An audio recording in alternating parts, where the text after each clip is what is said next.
Hello and welcome to Raju Notes channel, your pit stop for weekly current affairs updates. The updates tailor-made for students taking all kinds of competitive exams like UPSC, civils, defense and placement interviews. Please subscribe to the channel and stay updated every Sunday.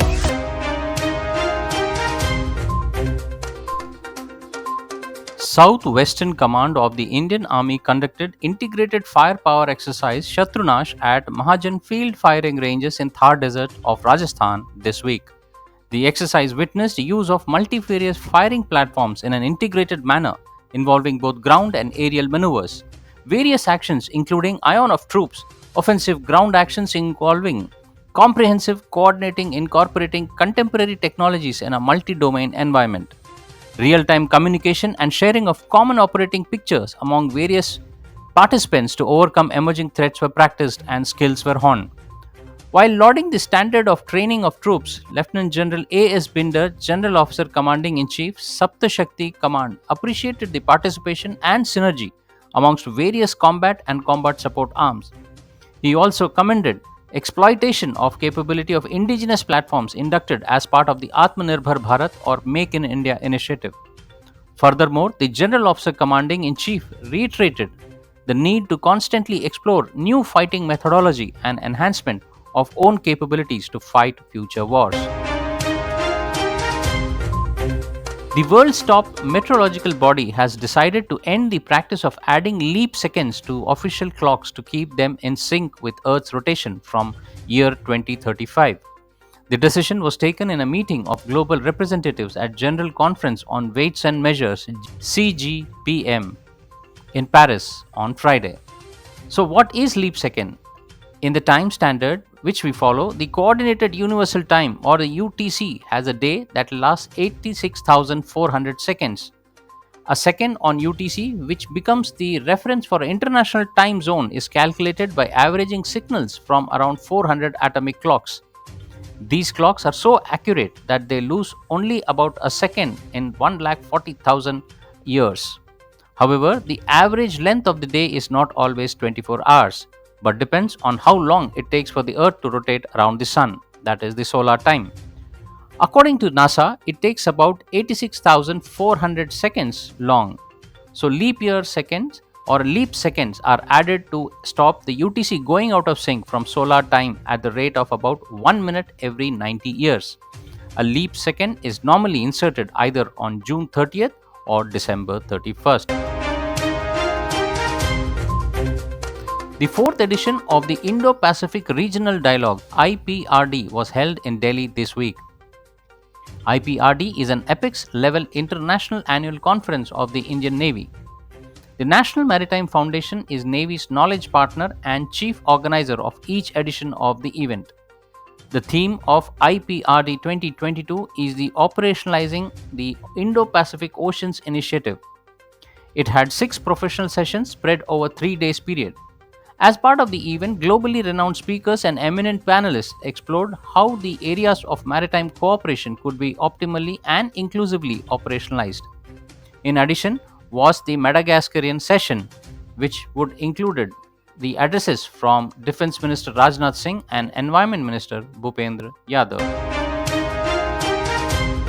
The Australian Parliament has approved the free trade agreement between India and Australia. This will further strengthen the India-Australia Comprehensive Strategic Partnership. The agreement shall open doors to opportunities across diverse areas like mining and minerals, pharmaceuticals, healthcare, education, clean energy, transportation, gems and jewelry, tourism, and textile, generating about 1 million jobs in India. Retired IAS officer Dr. C.V. Ananda Bose took oath as the Governor of West Bengal in Calcutta this week. Bose replaced La Ganeshan, who was appointed as the state governor after Jagdeep Dhankar was elected as Vice President of India. Earlier, Bose said that he sees Mamata Banerjee as a respected chief minister and he will work with her with objectivity. Northern Command Chief Lieutenant General Upendra Dwivedi said the Indian Army is ready to execute the order to take back the Pakistan-occupied Kashmir (POK) if the ceasefire is broken at any time. We will give them a befitting reply, said Lieutenant General Dwivedi earlier. Earlier, the Defense Minister Rajnath Singh said all POK refugees in India will get their land and homes back. Unfortunately, this statement was blown out of proportion by an actress, Richa Chadda. Pakistan Federal Minister for Information and Broadcasting Mariam Aurangzeb on Thursday announced that the Pakistani Prime Minister Shehbaz Sharif has appointed Lieutenant General Syed Asim Munir as country's new army chief. She also announced that Lieutenant General Shahir Samsad Mirza has been appointed as chairman of the Joint Chief of Staff. Munir has served as Director General of ISI in the past. Malaysia's reformist leader Anwar Ibrahim was named the country's new prime minister on Thursday, days after the general elections ended in a hung parliament. In the elections, Anwar's Alliance of Hope won 82 seats, which is below the 112 seats needed for majority. The United Malayas National Organization has agreed to support a unity government under Anwar. The central banks of India and the United Arab Emirates are discussing a potential mechanism to trade in their respective local currencies. Indian ambassador to UAE Sanjay Sudhar said this on Friday. Earlier this year, India signed a comprehensive economic partnership agreement with UAE to help India exporters tap into the Gulf Arab state, which acts as a traditional hub for further access into the market in Africa and Europe. The RBI has announced that Indian banks' approval for opening of 12 special Vostro accounts for trade in rupees with trading partners has been approved. Last week, RBI approved the opening of 9 Vostro accounts with Indian lenders. PSLV C-54 was launched from Satish Dhawan Space Center, Sriharikota this week.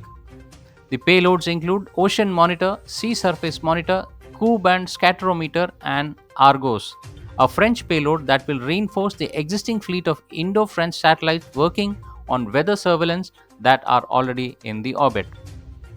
This mission demonstrates store and forward (SNF) operations and performs scheduled and unscheduled uplink of SNF data from an amateur operators, stores the data on board and transmits the same data to distributed amateur radio compatible ground stations in India and publish wherever required as per the experiment outline for amateurs.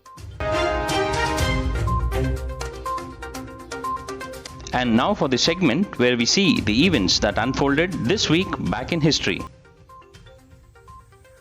November 24, 1962, Sri Aurobindo retires to seclusion.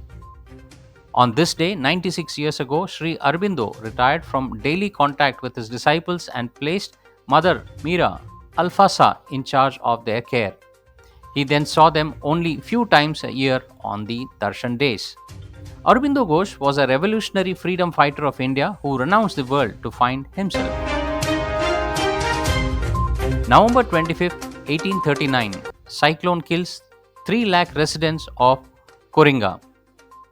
On this day, 183 years ago, Koringa, bustling port city in Andhra Pradesh on the southeastern coast of India, was brutally slammed by an absolutely horrifying cyclone which destroyed the port with a 40-foot storm surge.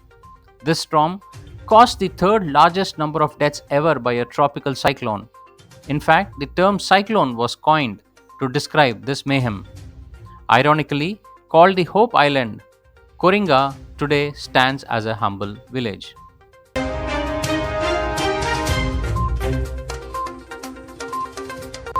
Well, that's all friends for this week's updates. See you soon next Sunday on the same channel. Till then, take care. Bye bye.